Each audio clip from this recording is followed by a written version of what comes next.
How does your brain process what you see on the screen? To you, there could be 6 triangles arranged to form a hexagon. Or you could see it as a hexagon whose outer vertices are all connected to the central vertex. Both ways of seeing are correct. But how about now? Now your brain is thinking, there's no hexagon at all. It's a cube. Suddenly your mind went from 2D mode to 3D, even though you're still looking at a flat screen. You understand that some edges have to intersect on the screen you're watching to represent the cube. Despite the intersections, you know none of a cube's edges actually overlap. The way we look at the world in 2D mode is totally different from how we see it in 3D. But will humans be ever capable of comprehending 4 dimensions and beyond? For the sake of clarity, let's define a few terms. Topology. It's a branch of mathematics concerned with the properties of a geometric object that are preserved under continuous deformations. For example, the number of holes that a donut has. No matter how much we stretch, twist, crumple, or bend it, it will always have one hole. Manifold. In simple terms, it's anything that can exist in any dimension. For example, one-dimensional manifolds include lines and circles. Two-dimensional manifolds include open surfaces such as a plane, topological versions of the plane, a disk, and an annulus, and closed surfaces such as a sphere and a torus. Three-dimensional manifolds include a ball, also known as a solid sphere, a solid torus, or commonly a donut, and a tetrahedron. On the other hand, a boundary for our purposes refers to an abrupt stop to a surface. For example, the boundary of this plane is the 4 edges surrounding it, and the boundary of this annulus is the 2 concentric circles that define its shape. Applying topological transformations does not remove or add new boundaries. A sphere or a torus, on the other hand, doesn't have a boundary since they are closed surfaces. Now, consider an open 2D manifold. It's easy to see it has 2 sides, one on the top and the other on the bottom. If an ant is on one side, it must cross the boundary to reach the other side. Here's a riddle. Can you come up with a 2D manifold that has only one side? That is, where an ant on the top side can reach the bottom side without crossing a boundary? And is that even possible? Pause the video now if you want to think about it. A particular way to do this is to get a strip and join one edge to its opposite. But before doing so, give the strip a half twist, then connect them.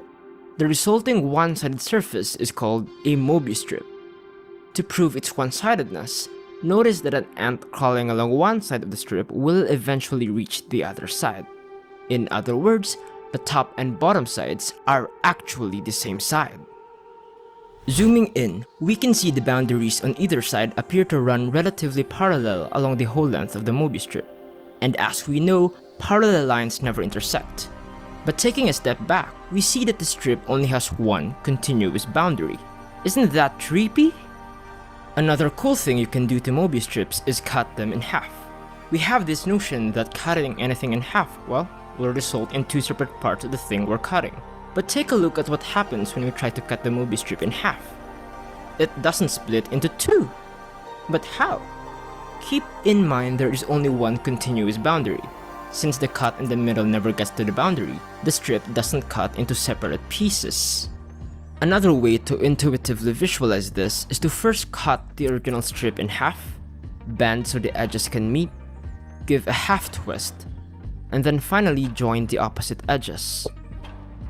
If you think that's cool, consider cutting 1/3 along the width of the Mobius strip. Cutting along it, we find it takes 2 trips around the Mobius strip for the cut to form a closed loop. Separating the parts, we get this. Now that's real trippy. But we can visualize this by first doing the cut, the twist, and then joining the edges.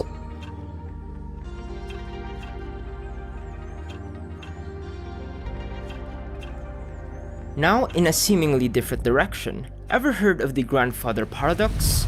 The grandfather paradox is usually used to disprove the existence of time travel. The idea is that if you were to travel back in time to kill your grandfather before he had your mother, then it would be impossible for your mom to have been born. So you wouldn't have been born to travel back in time and kill your grandfather in the first place. Thus, it's a paradox, and some people would assert that because of this potential logical inconsistency, time travel cannot exist. But there's supposedly a clever way to resolve this, and to do that, you guessed it, we use a Mobius strip. Let's represent a timeline on the surface of a Mobius strip. Suppose in 2021 you gain access to a time machine for unknown reasons, and you decide to travel back in time to kill your grandfather when he was still a child, still for unknown murderous reasons. So now you're back in 1940 and you kill your grandfather. If your grandfather is dead as a kid in 1940, in 1970 your mother can't have been born, and in the year 2000 you can't have been born. So in 2021 there was no you to travel back in time. Now here's where it's different. We just simply move past this paradoxical point and see what happens. If there's no you to travel back in time in the first place, then there's no one to kill your grandfather in 1940. So he would be alive to have your mother in 1970, and your mom is present to give birth to you in the year 2000. And by 2021, you use a time machine to travel back in time to kill your grandfather, and the cycle repeats forever. Now we see that the whole surface of the Mobius strip is written over, and a nifty thing about using the Mobius strip is that opposite events like your mother is born and your mother is not born are precisely on the locally opposite sides of the Mobius strip. In 2000, you were born and not born at the same time. In 2021, you travel back in time and do not travel back in time simultaneously. In 1940, you kill your grandfather and not kill your grandfather at the same time. Each event and its opposite is happening at the same time along the length of the strip. It looks much more of a paradox than a paradox it is trying to resolve. Still, when you restrict your thinking along the looping events happening at the surface, the logic behind the causes and effects seems to blend smoothly. It's become a causal loop. So the reason why you had to kill your grandfather in the very first place? You did that so you could live. Isn't that amazing? Let's take this to a higher level. Consider a sphere. Like a rectangle, it is a 2D manifold, but it is a closed surface because it has no boundary. Moreover, we can also take it that it has two sides. One on the outside, and the other one you can't see unless we open it up, the inside. Here's another riddle. Can you think up a closed surface 2D manifold where an ant on its outside can just walk freely to get to the inside without passing through the manifold? And is that even possible? Pause the video now if you want to think about it. It sounds impossible, but is it? Well, yes and no. Yes, it is possible, but no, since it can only exist in 4 dimensions. But still, we can try to see what it looks like to our 3-dimensional brains. Are you ready? This 2D manifold is called a Kleine bottle. It is a closed surface with no boundary. If an ant were walking along its surface, it would be able to reach the inside and outside without ever encountering a boundary or falling over an edge. That's because, as mentioned, the outside and inside of the Kleine bottle are one and the same side, despite it being a closed surface. Notice that there's a part where the Kleine bottle appears to intersect itself. This is only a manifestation of the limits of 3D visualization. Here's an analogy.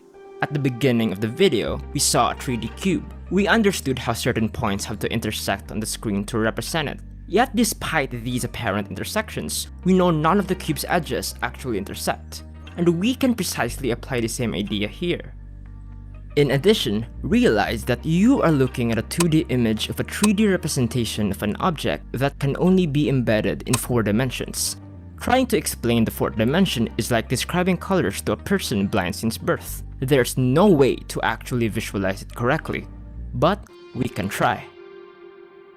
So far, we've only talked about dimensions that are spatial, that is, dimensions that relate to space. But there's another dimension we can understand, the temporal dimension, also known as time. Imagine a one-dimensional line named Linus trying to comprehend the 2nd dimension. How could he tell apart a disk from a triangle? Well, one way is for these 2D shapes to slowly cross Linus's plane of existence, or in his case, his line of existence.